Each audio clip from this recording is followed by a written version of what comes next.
Si Miguel Gozon, ang batang tagapagmana ng isang multi-bilyong pisong kayamanan, ay tila walang anumang interes sa mga babae. Sa kabila ng mga pakikipagkita na inihahanda ng kanyang pamilya, kahit pagaano pa kabata, kaganda, at kagalang-galang ang mga ito, ni minsan ay hindi siya natitinag. Kadalasan, hindi pa umaabot ng 1 minuto ang mga pagkikita at siya na mismo ang umaalis. Ngayong araw, katatapos lang ni Miguel sa isa na namang mabilisang pakikipagkita nang mabasa niya ang balita tungkol sa pinakabagong iskandalong kinasangkutan ng kanyang pinsan, si Marco Reyes. Si Marco ay isang sikat na artista, ngunit madalas na nasasangkot sa kontrobersya, dahilan para gustuhin na lang magbitiw ng kanyang manager. Upang hindi madamay ang reputasyon ng kanilang pamilya at kumpanya, napilitan si Miguel na personal na ayusin ang gulo ng kanyang pinsan. Pumunta siya sa set ng pelikula kung saan nagtatrabaho ang babaeng sangkot sa tsismis. Tinanong niya ang isang crew, nasaan ang leading lady? Itinuro siya ng staff sa isang babaeng nakasuot ng itim na damit at sinabing, ayan si Celeste.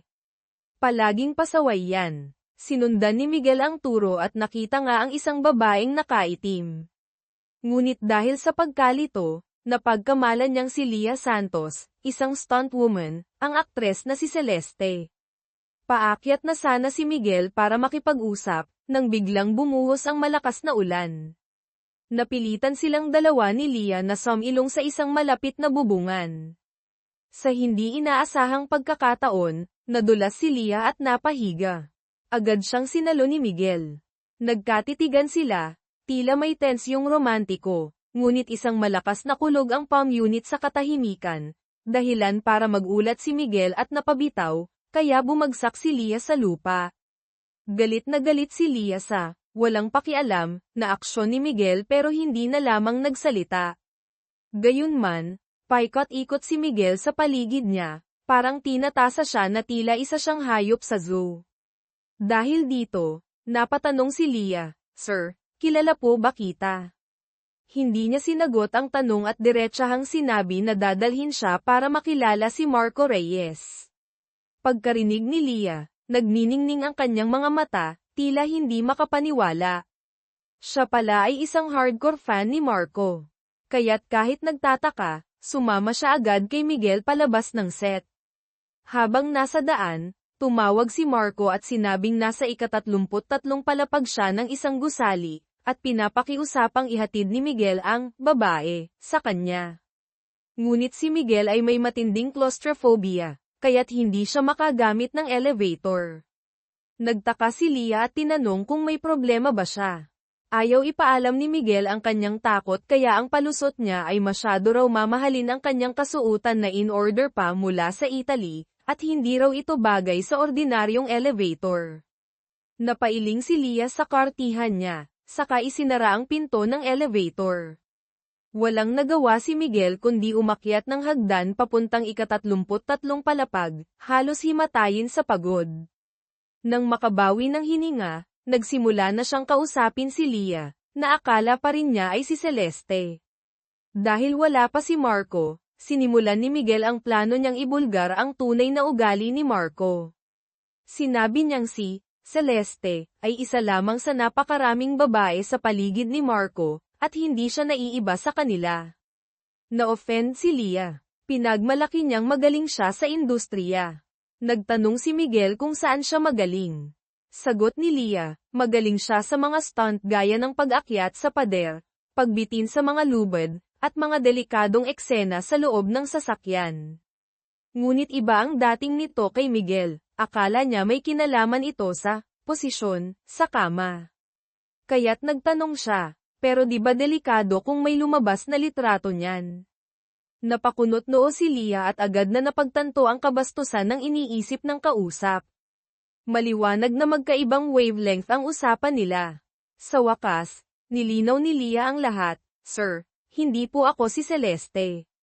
Stuntwoman lang po ako para sa kanya. Pagkasabi nito, tumawag ang direktor nilang si Direk Manny para ibalik siya agad sa set. Bago siya umalis, tinanong niya si Miguel kung gusto nitong makita ang totoong Celeste. Nang pumayag ito, Hinayla niya si Miguel papunta sa kinaroroonan ng aktres, na may bilis na tila naghahabol ng karera. Doon lang na-realize ni Miguel na ang tinutukoy ni Leah na, galing sa sasakyan, ay tungkol pala sa stunt driving.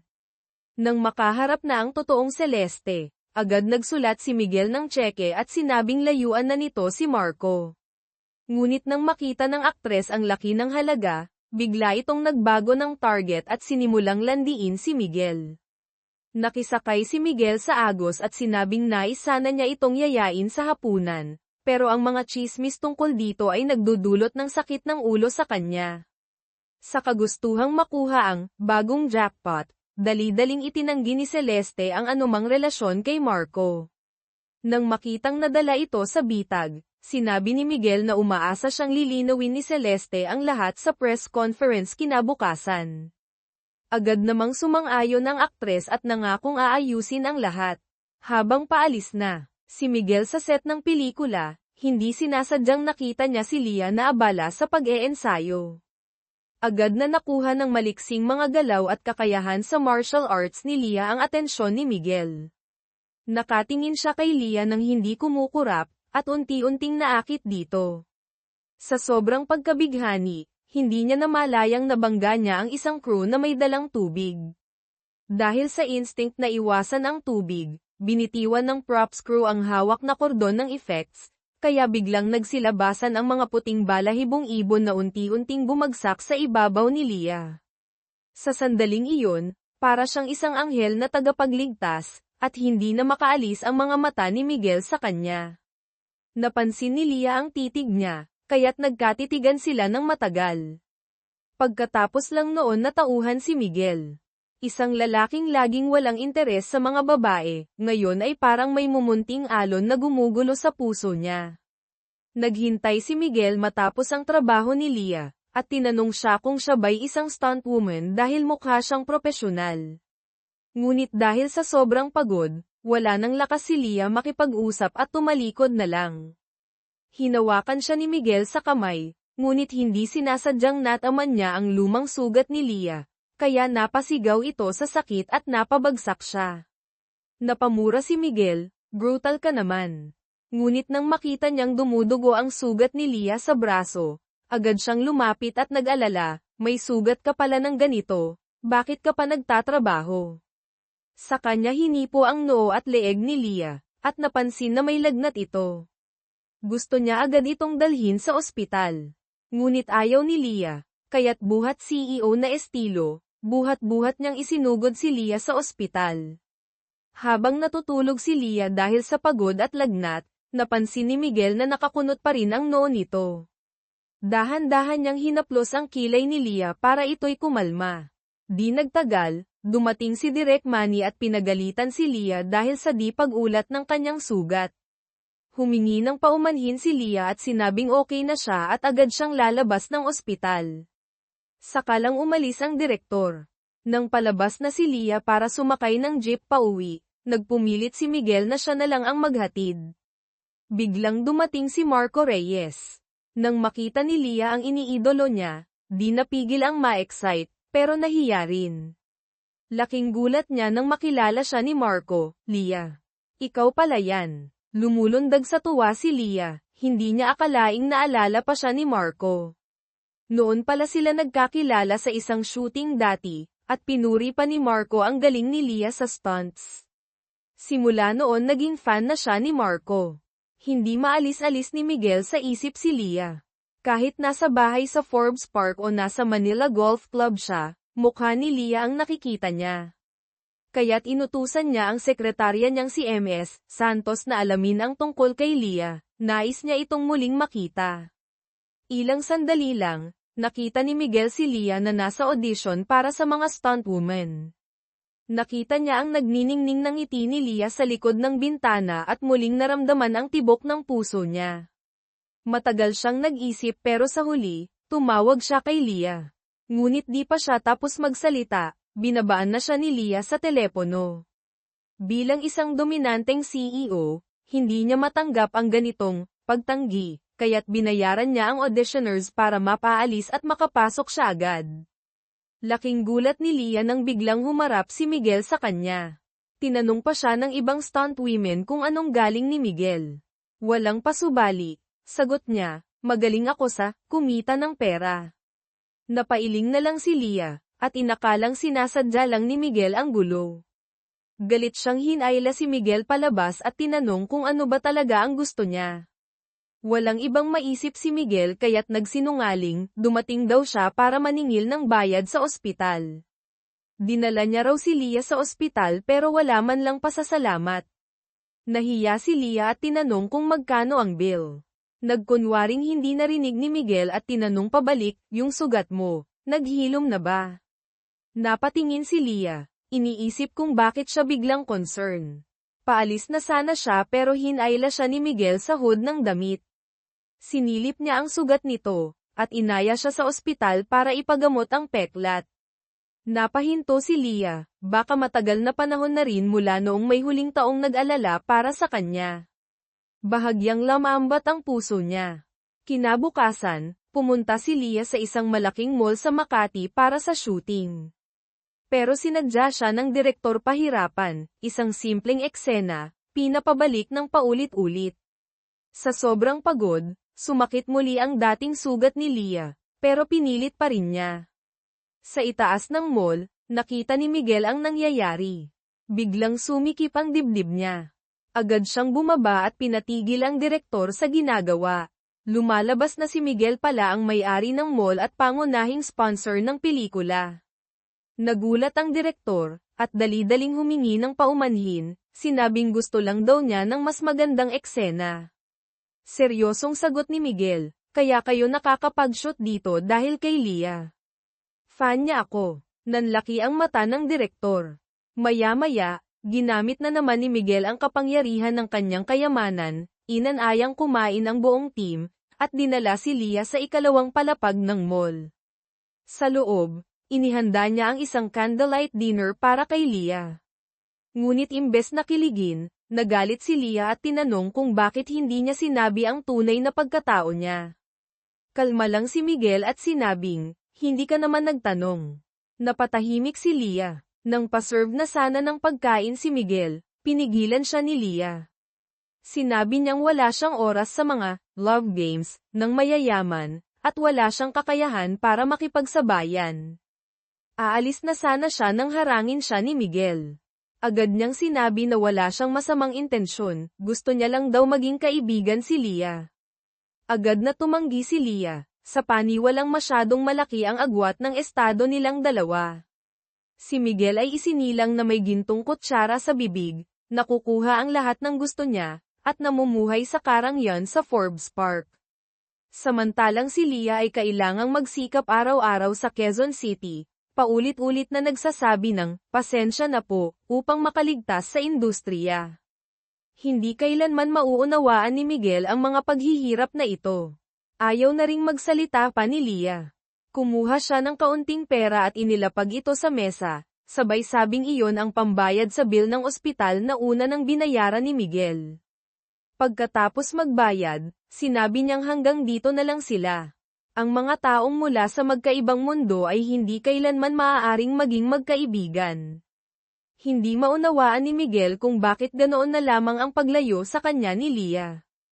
Kinagabihan, habang tinitingnan niya ang perang ibinalik ni Leah, napansin niyang hindi sapat ang halaga nito. Aha, naisip niya, may dahilan na akong makipagkita ulit kay Leah. Kinabukasan ng umaga, biglang humarap si Miguel kay Leah bitbit ang resibo ng ospital, at sinabing hindi pa bayad ng buo ang bill. Natawa si Leah, at sinabing ngayon lang siya nakakita ng CEO na ganoon kakapal ang mukha. Iginiit niyang babayaran niya ito ng buo. Tapos ay agad na lumabas ng break room. Hawak pa ni Miguel ang isang regalo na di pa niya naibibigay, kaya naisip niyang ilagay ito sa locker ni Leah. Ngunit pagkabukas ng locker, hindi siya makapaniwala sa nakita niya, puro luma, tagpi-tagping gamit. Kaagad siyang tumawag kay MS Santos at inutusan na bumili ng bagong mga damit at sapatos para kay Leah at ihatid ito agad. Pagbalik ni Leah mula sa ensayo, nagalit siya sa nakitang mga bagong gamit sa loob ng locker. Pinuntahan niya si Miguel at tinanong kung may health insurance ba siya. Pagkasagot nitong, meron. Bakit, bigla siyang ibinagsak ni Leah sa sahig. Pero sa pagbagsak nila, nadamay si Leah at silang dalawa ay napunta sa isang napakalapit at maisla na posisyon. Nang tatangkain na ni Miguel na halikan si Leah, may biglang dumating at naistorbo sila. Napuno ng kaba at hiya ang paligid. Agad na tumayo si Leah. Itinulak si Miguel palayo at hindi alam kung paano magpapaliwanag. Kinagabihan, inalok ni Miguel na ihatid pa uwi si Leah at ang kaibigan nitong si Chloe. Laking gulat ni Miguel nang makita ang simple at masikip na popahan. Sanay siya sa mga mansyon at marangyang bahay, kaya hindi niya naisip na may mga taong naninirahan sa ganoong kalagayan. Kinabukasan, nakita na naman ni Leah ang mamahaling sasakyan ni Miguel sa kanto. Grabe, ang kulit ng lalaking ito. Nilapitan niya si Miguel at tinanong, wala ka bang ibang magawa sa buhay mo? Oh, type mo na ako, ano? Napahiya si Miguel at pabirong sinabing wala siyang interes sa isang bastos at ordinaryong babae gaya niya. Nagalit si Leah at tinanong kung bakit siya patuloy na ginugulo. Ganti naman ni Miguel, siya raw ang ginugulo nito, lagi raw sumasagi sa isip niya si Leah. Natigilan si Leah sa tila isang awkward na pagtatapat ng damdamin. Ngunit napagtanto rin ni Miguel na sobrang laki ng agwat sa pagitan nila at imposibleng maging sila. Umalis siyang wala sa sarili. Ito ang unang beses na naranasan ni Leah ang ganitong kalituhan sa pag-ibig, kaya ibinahagi niya ito kay Chloe. Laking gulat niya nang sabihan siyang subukang makipag-date kung may nararamdaman din siya. Dahil dito, naglakas loob si Leah at tumawag kay Miguel para bayaran ang natitirang utang sa ospital. Bagamat sobrang saya ni Miguel, nagpanggap siyang abala at napilitan lang makipagkita. Halos matawa si Leah sa sagot niyang iyon.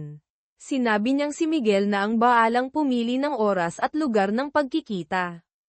Matapos ibaba ang tawag, parehong napangiti ang dalawa. Si Miguel ay agad na tinapos ang meeting at lumabas ng opisina, habang si Leah naman ay masayang masaya at agad umuwi para magbihis. Ngunit pareho silang kabado. Kinagabihan, dumating si Leah sa isang mamahaling restaurant. Kabado si Miguel at hindi alam ang sasabihin. Nahihiya rin si Leah kaya nagpaalam munang pupunta sa banyo. Dito napansin ni Miguel ang sira-sirang bag ni Leah at napakunot ang noo.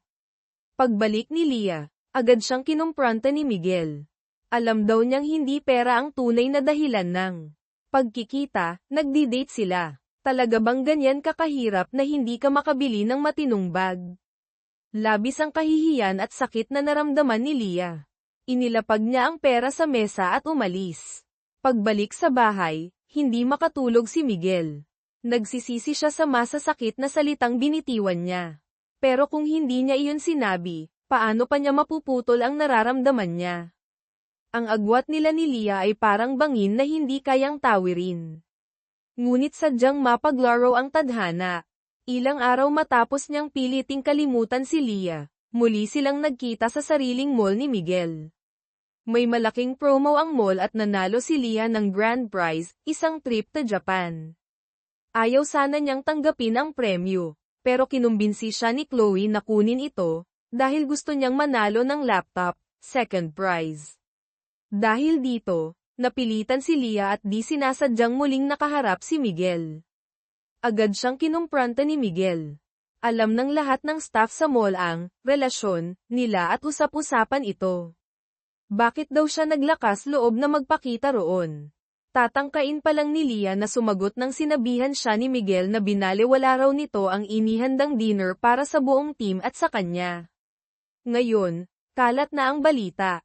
Nasaktan si Leah sa mga salitang iyon. Kaya para inisin si Miguel, sinabi niyang, oo, mahirap lang ako. Hamak na babae lang na mukhang pera.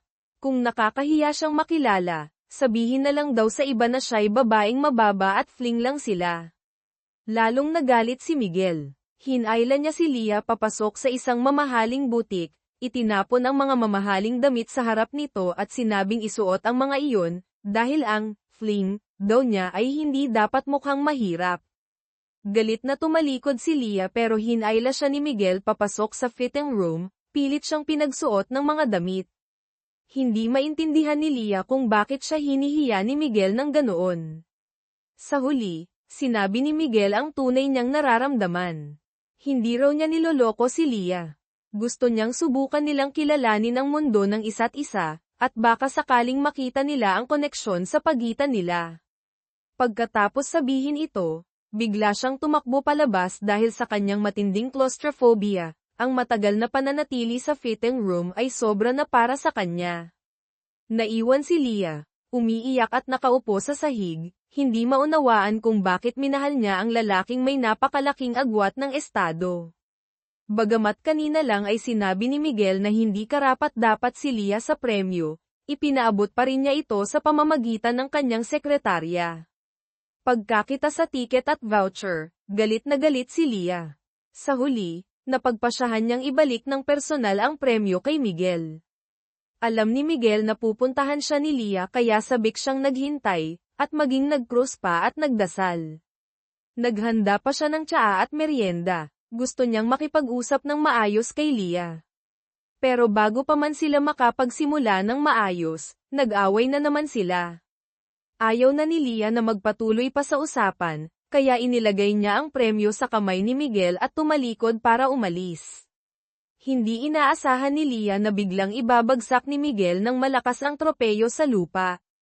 Gulat na gulat siya. Talagang ibang klase ang mga mayayaman. Kahit gaano pa kamahal ang isang bagay, basta't ayaw nila ay tinatapon lang na parang basura.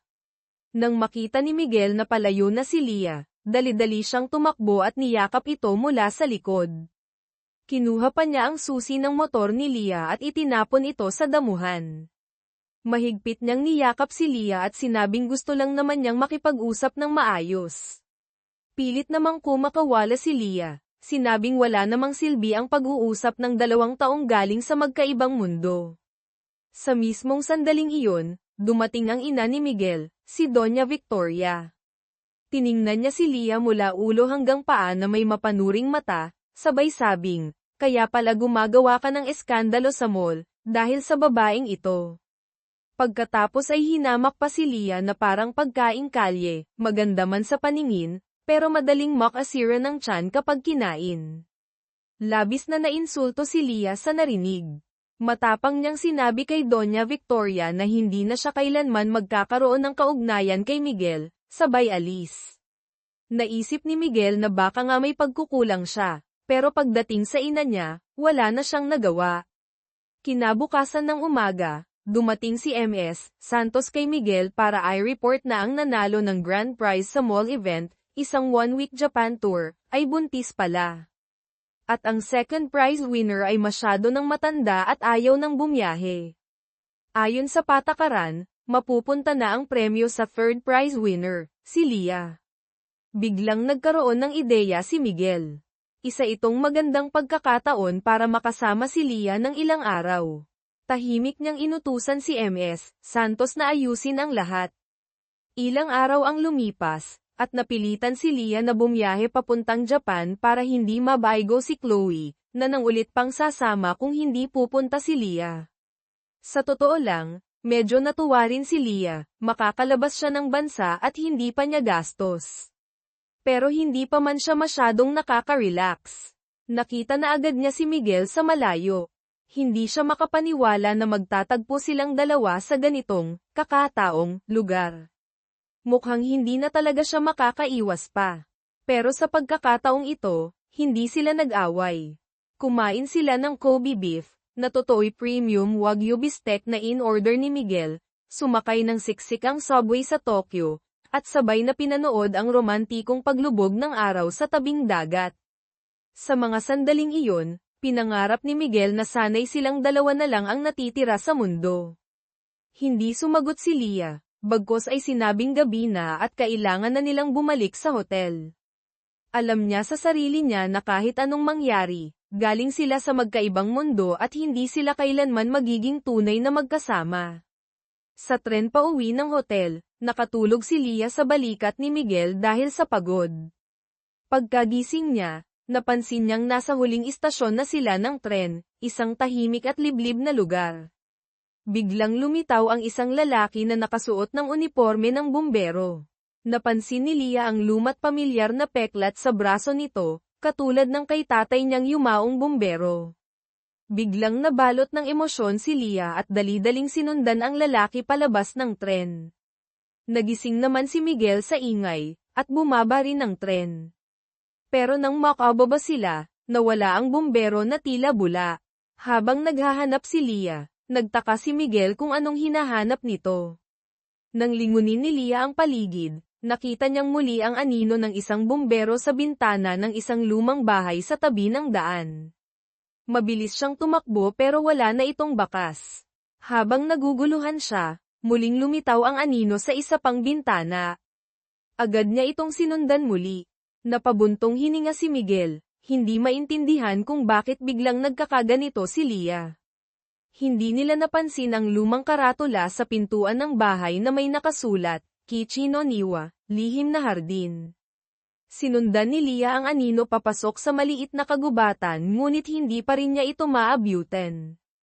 Tinanong siya ni Miguel kung ano ba talaga ang hinahanap niya, pero pabulong lang ang sagot ni Leah, na wala na naman siya. Pagkasabi nito, bigla siyang humagulgol. Sa sobrang lungkot niya, niyakap na lang siya ni Miguel at tahimik na pinunasan ang mga luha niya. Nang lingunin niya ang paligid, nakita niya ang isang maliit na kainan na mukhang lumang restoran. Nagpasya si Miguel na dalhin si Leah doon para kumain at makapagpahinga. Sa loob ng restoran, madilim ang ilaw at walang ibang customer, tanging ang maliit at matandang may-ari na mukhang lokal, si Lola Remedios, na mukhang isang matandang Filipina. Ngumiti siya ng mabait at sinabing maghintay lang sila, ihahain na ang pagkain. Habang naghihintay, napatingin si Leah sa isang bote ng alak na may nakalutang na bulaklak, parang sake na may infused na bulaklak, at nilaro-laro ang isang maliit na glass orb sa mesa. Nang lumabas si Lola Remedios saglit, biglang nakita ni Leah ang bummerong lalaki na nasa likod ng kurtina. Tumayo siya kaagad, pero nawala itong muli na parang multo. Dumating na si Lola Remedios dala ang pagkain at tig-iisang maliit na bote ng alak para sa kanila, bawat isa may kakaibang kulay. Nagtaka si Leah sa lasa ng alak, pero hindi na lang siya nagsalita. Nang busog na sila, binigyan pa sila ni Lola ng dagdag na bote para inumin sa daan, pang-init daw. Masaya namang tinanggap ito ni Leah. Paglabas nila ng restoran, gabi na. Huli na para makahabol sa huling bus pabalik sa lungsod. Kaya't napilitan silang manatili muna sa maliit na istasyon ng tren sa gabi. Habang si Miguel ay abalang naghahanap ng solusyon, napansin ni Leah ang pagiging maalaga niya. Sa tahimik na gabi, unti-unting lamambat ang puso nilang dalawa. Tinanong ni Miguel si Leah kung gusto ba nitong mamuhay silang dalawa sa isang lugar kung saan wala ng ibang tao. Sagot ni Leah sa isip, ano to? Kabit. Sabay hampas kay Miguel at banta na babaliin ang binti nito kung magsalita pa ng ganun. Nalungkot si Miguel, sinabing iyon lang ang naisip niyang paraan para mas makilala pa nila ang isa't isa. Nakiusap siyang pagkatiwalaan siya ni Leah. Kinabukasan, nagising silang pareho sa isang nakakagulat na pangyayari, nagkapalit sila ng katawan. Nang makita ang isa't isa na nasa katawan ng isa't isa, pareho silang napasigaw. Hindi alam kung anong gagawin. Pinag-isipan ni Miguel, na nasa katawan ni Leah, kung anong nangyari kahapon, lalo na ang kakaibang restoran at ang alak na may bulaklak. Sigurado siyang may koneksyon ang mga iyon. Kaya't niyaya niya si Leah, na nasa katawan ni Miguel, na bumalik sa lugar. Pagbalik nila, laking gulat nila, wala na ang restoran. Sa halip, isang bakanteng lote na lang ang nandoon, may lumang abandonadong dambana. Wala na rin ang malaking puno sa tabi. May lalaking lokal na nagwawalis sa gilid, tinanong ni Miguel kung may puno ba rito dati. Sagot ng lalaki, buong buhay daw niya sa lugar na iyon, wala raw siyang naalalang may ganoong puno roon. Napaiyak si Leah, sa katawan ni Miguel, at sinabing ayaw niyang maging lalaki. Pinayapa siya ni Miguel, sa katawan ni Leah, sinabing wala sa iyak ang solusyon. Nahihiyang sinabi ni Leah, Miguel, kailangan kong umihi. Napilitang dalhin siya ni Miguel sa banyo ng lalaki at tinuruan siya kung paano gamitin iyon. Nandidiri man, napilitang sumunod si Leah, habang pinapayuhan ni Miguel na maging matapang at tanggapin ang realidad. Wala namang gustong magkasakit sa bato.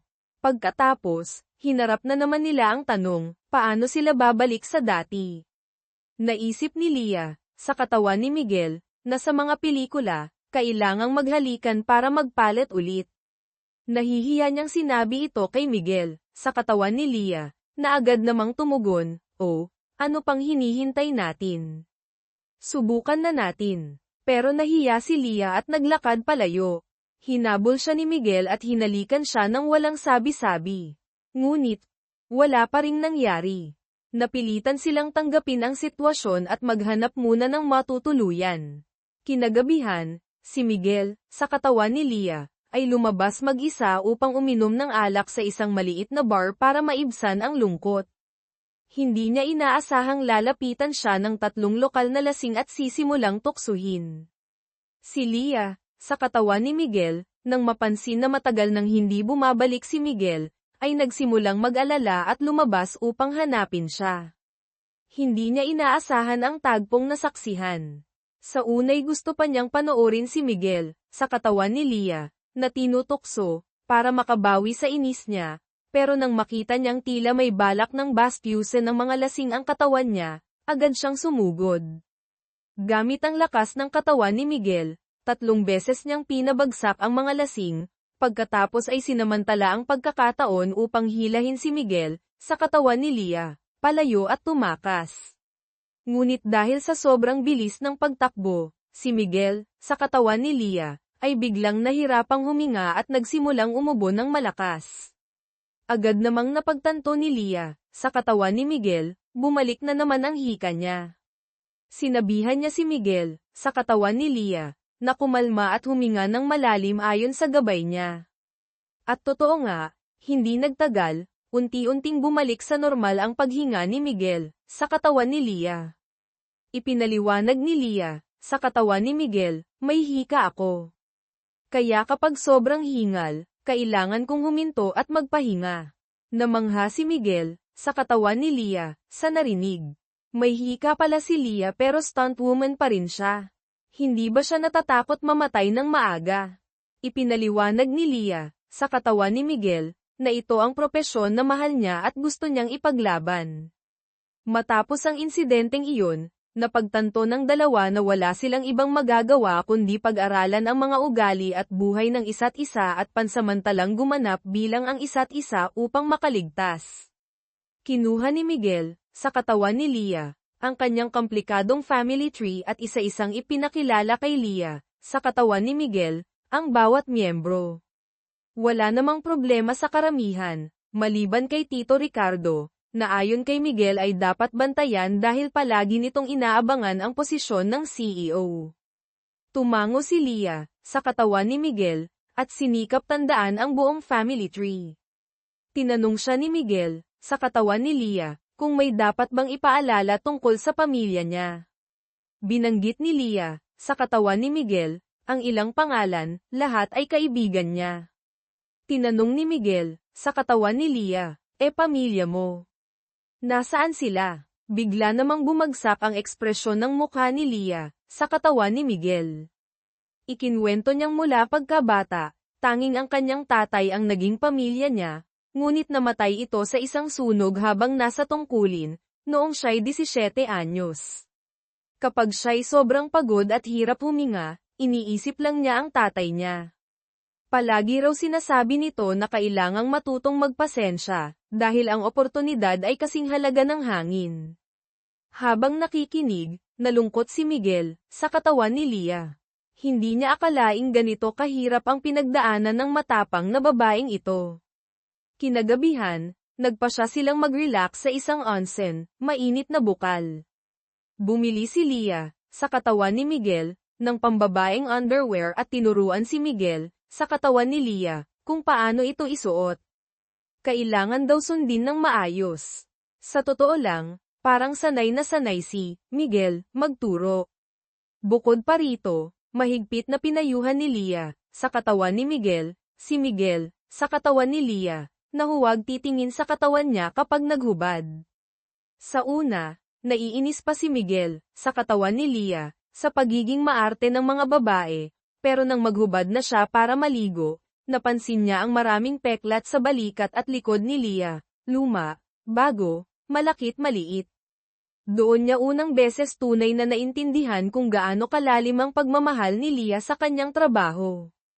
Habang si Leah, sa katawan ni Miguel, ay patuloy na nagtuturo sa kanya ng mga basic self-defense moves, si Miguel, sa katawan ni Leah, ay natulala, ang dami niyang nararamdaman, ngunit nangingibabaw ang awa at paghanga. Lumapit siya, dahan-daang tinakpan ang mga mata ni Leah, sa katawan ni Miguel, at banayad na hinalikan siya sa labi. Sa sandaling iyon, para bang nagkaisa ang kanilang mga kaluluwa. Biglang naramdaman ni Miguel na nagpapasalamat siya sa kakaibang kapalarang ito. Dahil sa pagpapalit ng katawan, unang beses niyang tunay na nakita at naunawaan ang mundo ni Leah. Kinabukasan ng umaga, lumipad silang dalawa pabalik sa Maynila. Pagkalabas pa lang nila ng NAIA Airport, nasalubong na nila si Doña Victoria. Biglang nataranta si Leah sa katawan ni Miguel. Kahit pa inihanda niya ang sarili, natatakot pa rin siyang mabuko. Lumapit ng mayabang si Doña Victoria at inutusan si MS Santos na isakay ang anak niyang lalaki, na si Leah talaga, sa sasakyan. Gusto raw niyang kausapin ang babaeng iyon, na si Miguel talaga, ng sarilinan. Walang nagawa si Miguel, sa katawan ni Leah, kundi sumakay sa mamahaling kotse kasama si Doña Victoria.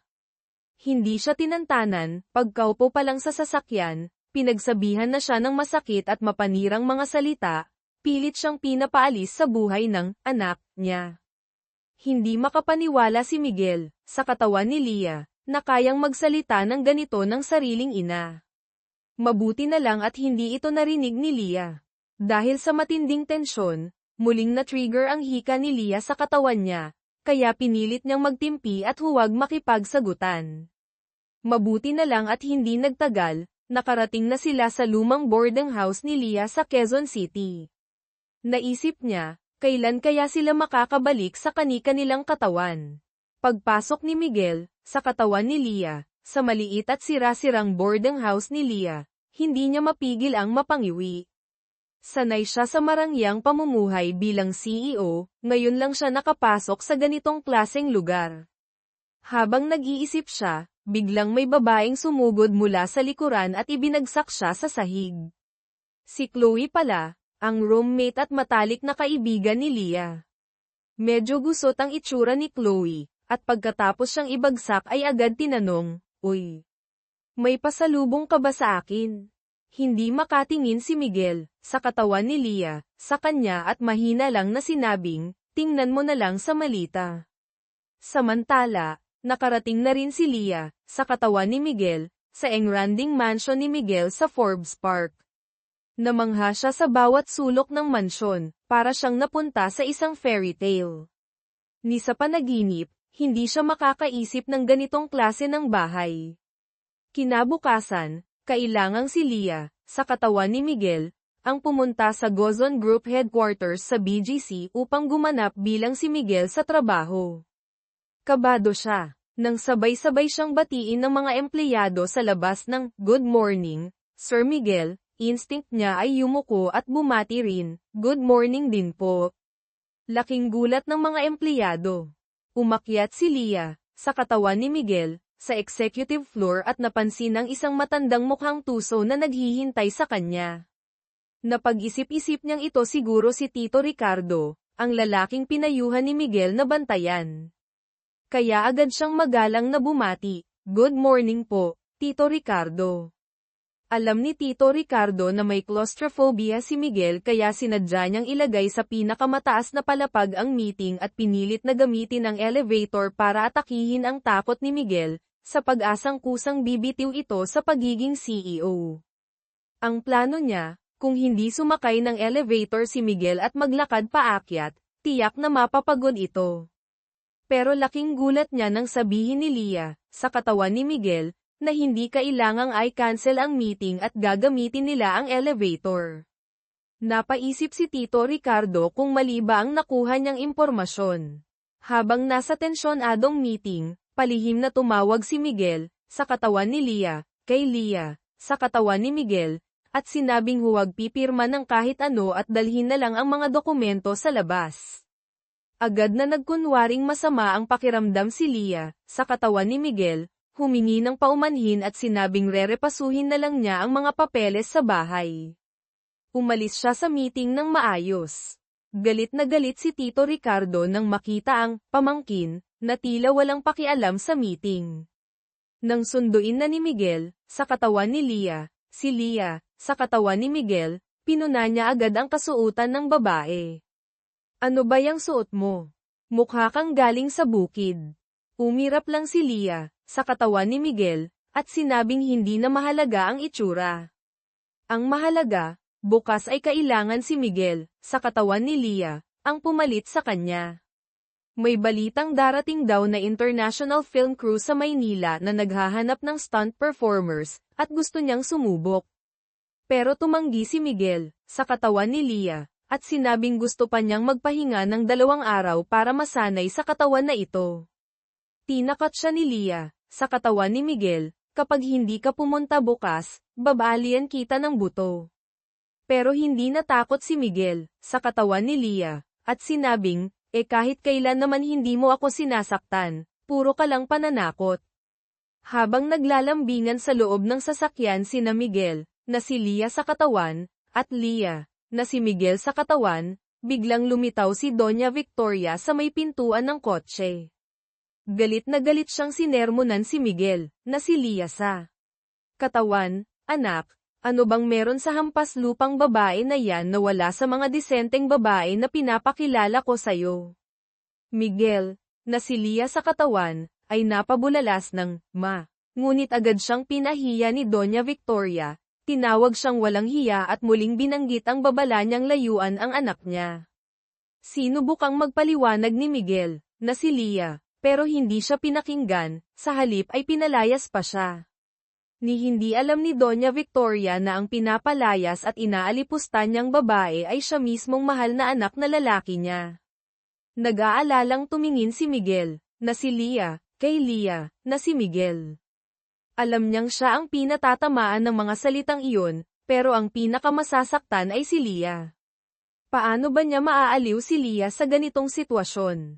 Ang tanging nagawa niya ay maupo sa tabi ni Leah sa baybayin ng ilog Pasig at manahimik, habang hinihintay na kusang gumaling ang sugat sa puso ng dalaga. Kinabukasan, may mahalagang stunt job si Leah na kailangan niyang ipagawa kay Miguel, na nasa katawan ni Leah. Ngunit dahil kinakabahan siya, sinamahan niya si Miguel papunta sa set. Sa hindi inaasahang pagkakataon, ang lead actor ng pelikula ay si Marco Reyes, at ang direktor ay walang iba kundi ang ex-girlfriend niyang si Direk Ann. Sinadyang purihin ni Direk Ann si Leah, na si Miguel, sa harap ni Marco, ang ganda mo ngayon, Leah. Si Leah, na si Miguel, na nakatayo malapit ay napangiti at napatawa. Saka naalala, oops, lalaki na pala ako ngayon. Samantala, si Miguel, na si Leah, ay wala nang tiyagang makisali sa drama, kaya tinalikuran ang mga ito at umalis. Nagulat si Direk Ann, isang stunt double lang daw pero ang taas ng ere. Pero sa kabutihang palad, kahit medyo clumsy, matagumpay na naisakatuparan ni Miguel, na si Leah, ang stunt sa crucial na eksena. Nang eksena na ni Marco, sinadyang pahirapan siya ni Direk Ann. Nagkasagutan ang dalawa sa mismong set. Naalala ni Marco ang breakup nila, ganito rin, punong-puno ng drama at paaring. Sa sobrang inis, iniwan niya ang shoot. Napakamot ulo ang manager niya. Agad namang lumapit si Miguel, na si Leah, sa manager, kalma lang po. Isantabi muna ang ibang bagay. Ang mahalaga ngayon ay makahanap ng bagong lead actor. Kung wala sa bansa, maghanap tayo abroad. At pagkatapos ng linyang iyon, iniwan niya ang lahat. Napapailing ang manager, bakit parang ang lakas ng dating ng stunt double na to? At, bakit parang sumunod siya ng walang tanong? Kinagabihan, pauwi na sina Miguel, na si Leah, at Leah, na si Miguel. Hindi nila alam, sinusundan na pala sila ni Doña Victoria. Pagkapasok ni Miguel, na si Leah, bumaba si Doña, mayabang na iniabot ang isang tseke kay Leah, na si Miguel, layuan mo ang anak ko. Napatawa si Miguel, na si Leah. Alam niyang hindi ito ang unang beses na ginawa ito ng ina niya. Sayang lang ang papel na yan. Kahit kailan, hindi kami maghihiwalay ni Miguel, matatag niyang sagot. Galit na galit si Doña Victoria at nag-walk out. Samantala, pagbalik ni Leah, na si Miguel, sa mansion, nadatnan niya si Marco na mukhang lugmok. Sa sariling desisyon, pinahiram niya ito ng paboritong sports car ni Miguel. Pagkadinig ni Miguel, na si Leah, sa phone, halos himatayin siya sa galit, ni hindi niya ginagalaw ang kotse, tapos pinahiram lang basta-basta. Nagkaroon sila ng matinding pagtatalo sa telepono. Dahil dito, nagmadaling umalis si Leah, na si Miguel, gamit ang ibang sasakyan para hanapin si Marco. Habang nasa daan siya, biglang kumulog kidlat. Si Miguel, na si Leah, ay biglang nakaramdam ng matinding sakit ng ulo, at si Leah, na si Miguel, naman ay nahilo habang nagmamaneho. Isang kidlat ang muling tumama malapit sa kanila, at sila ay muling nagpalit ng katawan. Sa wakas, bumalik na sila sa sariling katawan. Napayakap sila sa isa't isa, puno ng tuwa, hindi na kailangan magpanggap, hindi na kailangang magkunwaring ibang tao. At sa wakas, isang matamis at malalim na halik ang kanilang pinagsaluhan, isang halik ng pagkaunawa, pagtanggap, at pagmamahalan. Pagbalik ni Leah sa inuupahang tirahan, nabigla siya. Ang luma at marupok niyang apartment ay pinasikretong pina-renovate ni Miguel, may bagong aircon pa. Paglabas ni Chloe mula sa banyo, agad siyang niyakap ni Leah. Nag-aalala siyang tinanong, Chloe, nitong mga nakaraang araw, may ginawa ba akong, alam mo na, sayo? Naguluhan si Chloe, wala naman. Medyo iba ka lang, ayaw mong matulog sa kama mo, sa sofa ka pa natutulog. Ayaw mo ring magdamit ako ng revealing sa bahay. Huminga ng maluwag si Leah. Paglingon niya, nakita niya ang lumang bag niyang inayos at tinahina. Tinanong niya si Chloe kung siya ang gumawa, pero sumagot ito, hindi. Si Leah, ikaw raw, ang nagtahi niyan sa 10 oras ng gabi. Naalala ni Leah ang daliri ni Miguel na may sugat. Kaya pala, muntik na siyang maiyak. Kinabukasan, sumali si Leah sa 10 araw na intensive martial arts training. May foreign director kasi na darating para mag-cast ng action movie. Kailangan niyang maasa, kaya't sumama siya sa mga stuntmen at tumira sa training area. Nang malaman ni Miguel, agad siyang nagpasyang sundan siya, isang babae sa gitna ng sangkaterbang lalaki. Hindi pwede yan. Tumakbo siya papunta sa training site. Pagdating doon, biglang lumitaw si Miguel. Ikinagulat ni Leah. Anong ginagawa mo rito? Ayaw ko lang mapahamak ka. Gusto lang kitang bantayan. Nakakatawa ka. Hindi ko kailangan ng proteksyon mo rito. Kaya ko sarili ko. Biglang lumabas si Direk Manny, ang head trainer. Hindi pinapayagan ang outsiders rito. Agad namang nakiusap si Leah. Sinabing pupuntahan niya si Miguel pagkatapos ng training basta't hindi na ito manggulo. Pumayag si Direk, pero may plan B si Miguel. Kinabukasan, dumating sa training site ang mga bagong gym equipment at masasarap na pagkain. Naguluhan lahat. Pagpasok ni Miguel, proud siyang ngumiti, siya na ang bagong sponsor ng buong training camp. Hindi lang iyon, may medical team pa siyang pinadala para kay Leah. Kaya ngayon, legal na siyang manatili sa lugar. Gabi na, naghanap si Miguel ng matutulugan. Gusto niyang matulog sa kwarto ni Leah pero bawal. Kaya ginaisang niya ang isang lalaking nakahiga sa sofa at nakiusap, sa pangalan ng pagiging sponsor. Napilitan ang lalaki. Habang natutulog si Miguel, palihim siyang pinagmamasdan ni Leah. Nakita niya ang mayaman at matigas ang ulong lalaking ito, pero ngayon, natutulog sa masikip na sofa, para lang makasama siya. Naramdaman niyang umiinit ang puso niya. Kinabukasan, madaling araw pa lang ay gising na ang lahat. Nang makita ni Leah na tulog pa si Miguel, agad niya itong hinatak. Anong akala mo rito? Hotel, sabay hila papunta sa training. Pero ilang minuto pa lang ay hingal kabayo na si Miguel at bumagsak sa running track. Tuwang-tuwa ang trainer, ngayon siya makakaganti. Pagkatapos ng morning training, tinawag ng coach ang lahat para mag-meeting ukol sa mga plano.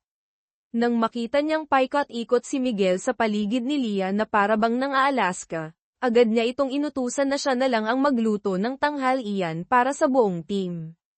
Nang ihain ni Miguel ang isang lamesang pan ng mga masasarap at mukhang 5-star hotel na putahe, napanganga ang lahat sa gulat. Akala ng coach na umorder lang si Miguel ng pagkain mula sa labas gamit ang pera niya. Hindi naman nag-atubiling aminin ni Miguel na mayaman siya kaya mas pinili niyang bilhin na lang ang pagkain. Dahil dito, halos mabaliw sa inis ang coach.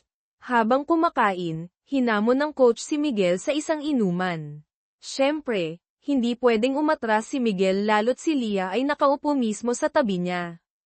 Kaya't kumuha sila ng straw, isinaksak sa malaking bote ng alak, at nagsimula na ang paligsahan. Just then, dumating si MS Santos para i-update si Miguel sa trabaho. Agad siyang tinawag ni Leah at sabihan mo si Miguel huwag nang uminom. Pero laking gulat ni Leah nang si MS Santos ay lumapit pa at buong siglang cheer, "Go, Sir Miguel. Huwag kang papatalo dyan. Ipakita mo kung sino ang boss." Sa sobrang saya matapos manalo, tumalon pa si Miguel sa ibabaw ng mesa. Ayaw naman patalo ng coach, kaya tumalon din siya at doon nagsimula ang isang nakakatawang impromptu dance battle habang palakpakan ang lahat.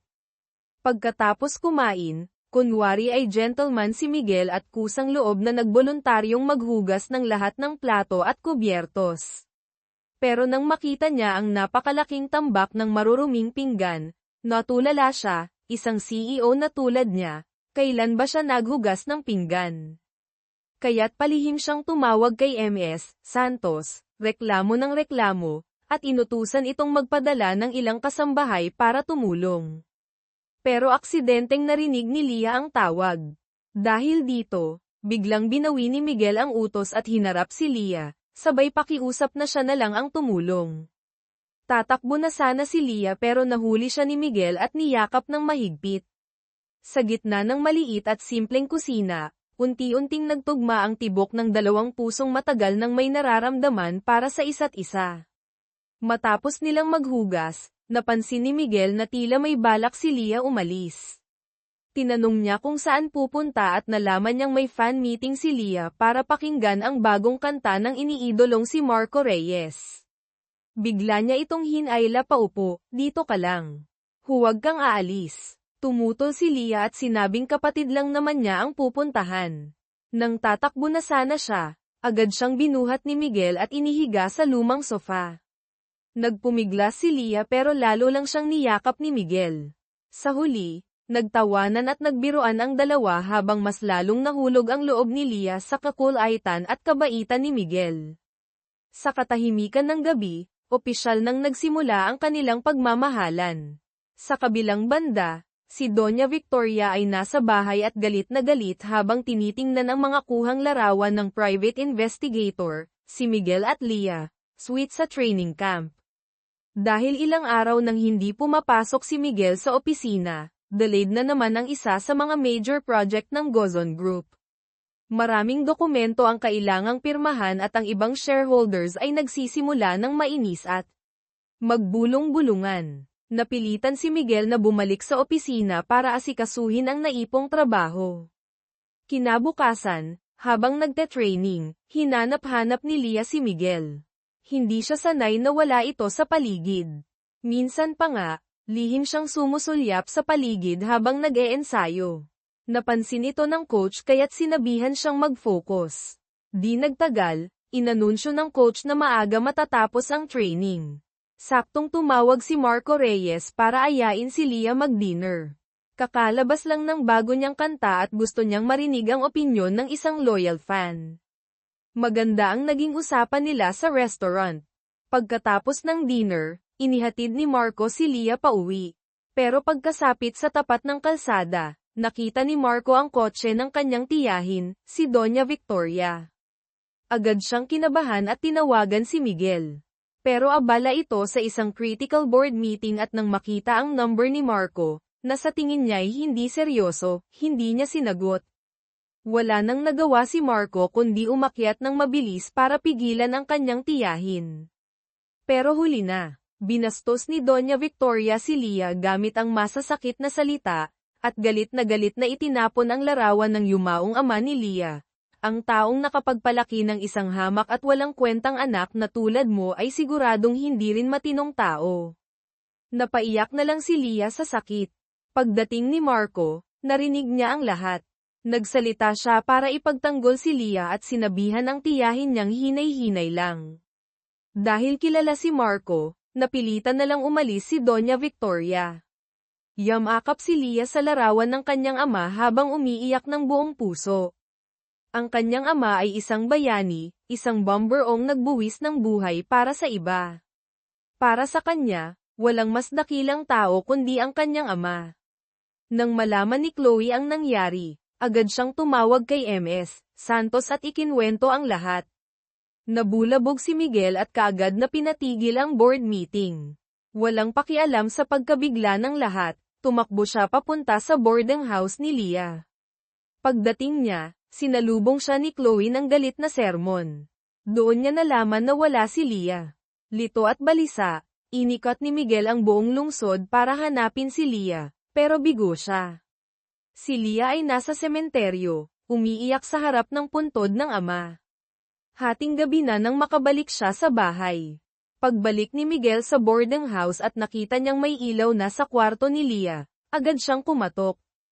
Pero natakot si Leah at nagtago sa isang sulok ng silid. Ayaw na niyang makaharap si Miguel. Para sa kanya, masyado nang masakit ang lahat. Kinabukasan, pagbukas ni Leah ng pinto, naroon pa rin si Miguel, magdamag siyang naghintay. Agad tumakbo pabalik sa loob si Leah. Hinabol siya ni Miguel at naabutan sa hagdan. Humingi siya ng tawad sa lahat ng ginawa ng kanyang ina. Pinilit ni Leah na pigilan ang emosyon at sinabing sawa na siya sa pagtrato sa kanya na parang wala siyang halaga. Pakiusap niya kay Miguel, huwag mo na akong hanapin. Tinulak niya si Miguel at tumakbong palayo.